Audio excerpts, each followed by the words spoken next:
construction d'un parking moderne à Machu Picchu, ces projets ambitieux suscitent des réactions mitigées parmi la population locale. En effet, une clôture en tôle recouvre un vaste espace qui servira de futur parking, représentant ainsi une avancée significative en termes d'infrastructures pour la ville première du Haut-Katanga. À entendre certains habitants, ces projets source de satisfaction va répondre à un besoin crucial de stationnement dans la zone et peut permettre de désengorger les rues surchargées et faciliter la circulation de véhicules en améliorant ainsi la qualité de vie des résidents et des commerçants.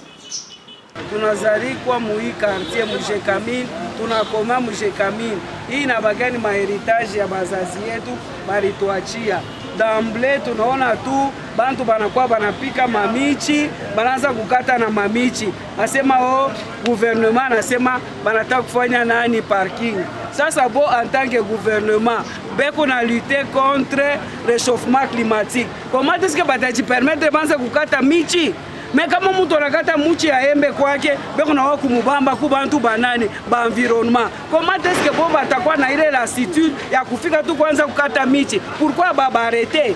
Kisha de deux, ile parking banakuwa kufanya. Si banakuwa kupenaliser bantu beko mu, ku bantu ba mix chômage kwako. Banatafuta bakwe ba cambrioleur, bakwe ba kuluna.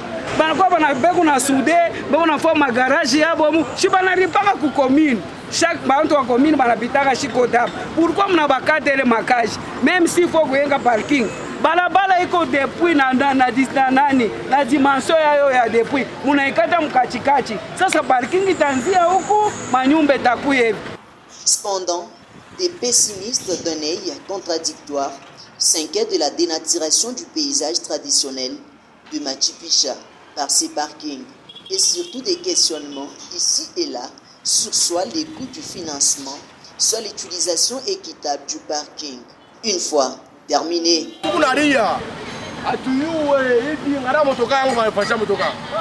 Banafunga banasema atuyue plan ya hii fasi banafanya nini?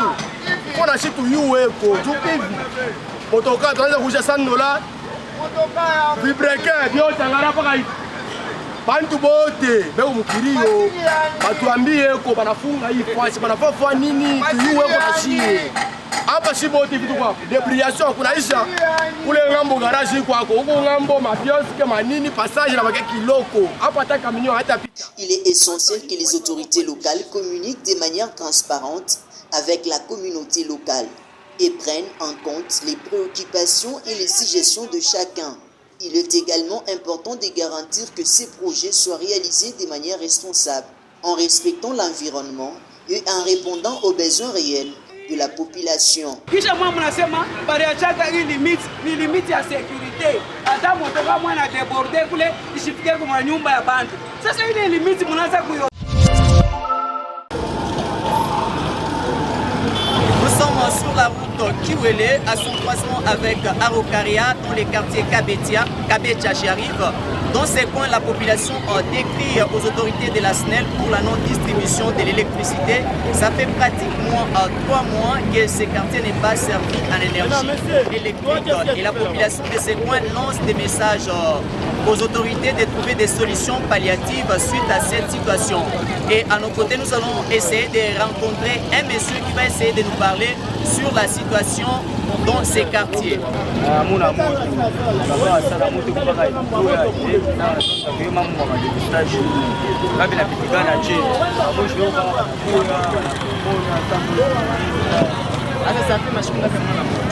Tunafaka ni simu tukalete na moto choka sana. Bari depuis balikuwa wanapewa transport hapa wanaenda nao. Donc batapata solution. Bakuwa mbele tangare mambo ya moto choka kwa kema koordinateur donc mampombe bila labika pa hivi. Batangare mambo ya moto, batangare mambo ya moto. Tunasemeza vyote hivi tukapata difference zetu tunasemeza mambo ya moto, tuna moto Ça fait pratiquement 3 mois que la population de ces coins est en train de lancer un message aux autorités de la SNEL de trouver des solutions palliatives suite à ces problèmes. Et la population de ces coins déplore cette situation car rien ne marche de leur côté en ce qui concerne leurs produits surgelés et en ce qui concerne leurs activités. Thierry Chibangu, Pamoja Canal Télévision.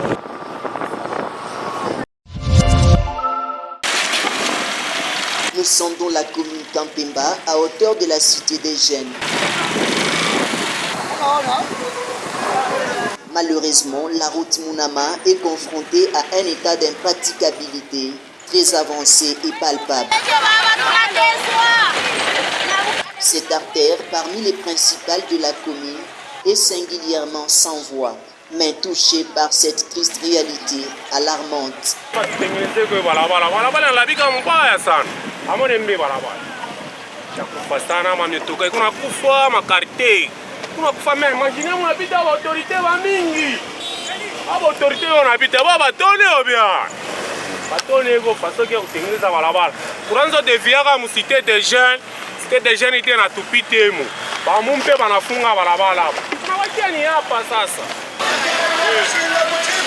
Même le riz qui longe Mounama offre aussi des infrastructures plus que chaotiques. Surtout qu'elles sont presque toutes remplies. Des nids de poules, des trottoirs effondrés et même de lampadaires défectués. Ici, les plaintes ne sont pas du reste suite au manque d'entretien et d'investissement dans les infrastructures publiques. Cette route dégradée constitue un point négatif sur les conditions de déplacement paisible des résidents. Suite à l'entretien quasi inexistant et la sécurité des piétons compromise, faute d'éclairage public adéquat, surtout quand l'obscurité s'invite à la fête. À entendre les citoyens lambda, les autorités locales doivent agir le plus vite possible avec des remèdes qui répondront favorablement à leurs questions pendantes.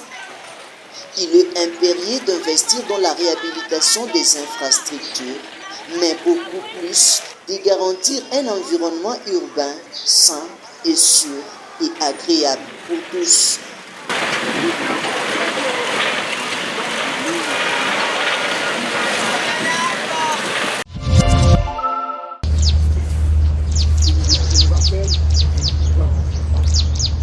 Parmi les 5 présumés collaborateurs terroristes du M23, l'ancien cadre et député provincial dans le Nord Kivu du parti Ensemble pour la République a été présenté par le service de sécurité à l'état-major de renseignement militaire à Goma le vendredi dernier.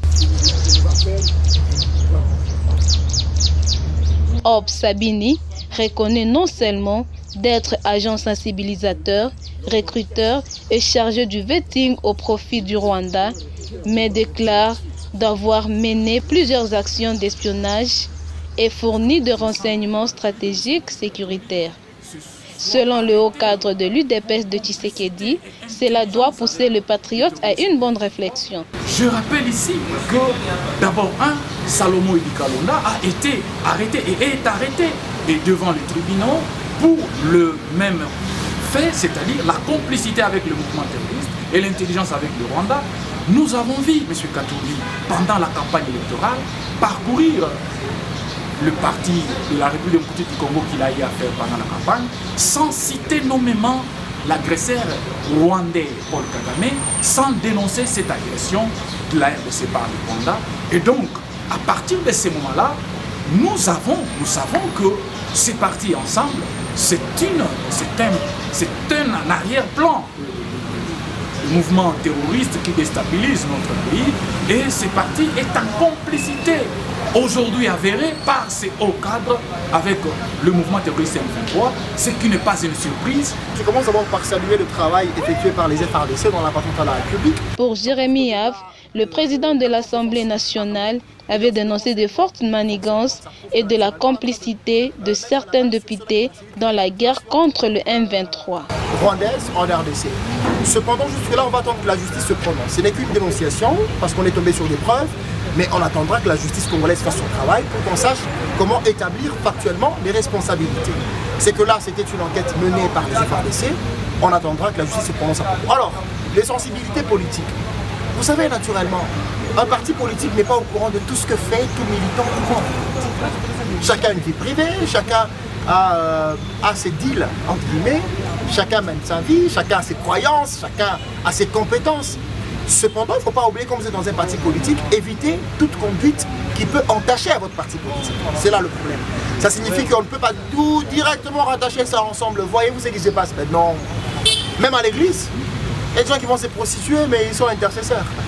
Ça signifie que le parti politique n'a pas le contrôle effectif sur les activités, je m'excuse de dire, extra-politiques. C'est que ça n'engage que, d'ailleurs au regard de la langue congolaise, ça n'engage que, au moins au cas où on menant des enquêtes, qu'on puisse trouver des ramifications. Là, ça devient encore autre chose. Parlant des arrestations, la mise à la disposition de personnes interpellées sont à la justice militaire. Pour ne pas remercier les créateurs du ciel de la terre qui a permis que cette nomination puisse avoir lieu. C'est dimanche 10 mars, devant le militant de son parti, le secrétaire général de l'UDPS et informateur Augustin Kabouya a annoncé que la primature va revenir de droit au parti au pouvoir. Et comment comptez-vous mener cette mission?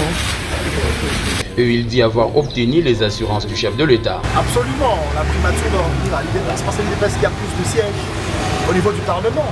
C'est un principe politique rationnel. C'est pas tant. Plus vous avez des sièges, plus vous avez le droit d'avoir. Pourquoi? Indirectement, ça signifie que alors vous êtes majoritaire et vous devez avoir ce poste de responsabilité par rapport à la fourche de la population que vous représentez. Ça signifie indirectement que le Premier ministre sera la volonté de la majorité au sein de la population. Cette analyste politique, la primature doit nécessairement revenir à l'union de la démocratie et du progrès social, vu avoir gagné la majorité avec plus de députés nationaux. Selon Jérémy Have, cela devrait se passer aussi au niveau du gouvernorat provincial du Haut-Katanga. Donc c'est une logique de gestion. Mais si cela devait se passer aussi en province, vous voyez non? En province, on donne le gouvernorat à Ardèche. Si on devait respecter ce prototype, parce que l'UDPS a plus de partis que tout le monde, a plus de sièges, 62 je pense, au niveau de l'Assemblée nationale. Mais ici, l'UDPS a plus de sièges qu'Ardèche. C'est qu'on doit respecter, c'est ce parallélisme. On respecte le tableau à Kinshasa, on le respecterait aussi ici. Qu'on donne le siège du gouverneur de province à l'UDPS. À titre de rappel, l'UDPS est arrivé en tête de la liste des élus à l'Assemblée nationale. Et Augustin Kabouya a par ailleurs dévoilé qu'il sera candidat premier vice-président de la Chambre basse du Parlement. Je suis l'informateur naturel du chef de l'État, comme je suis le responsable numéro 1 de sa famille politique. J'étais obligé de faire ce travail même avant ma nomination comme informateur.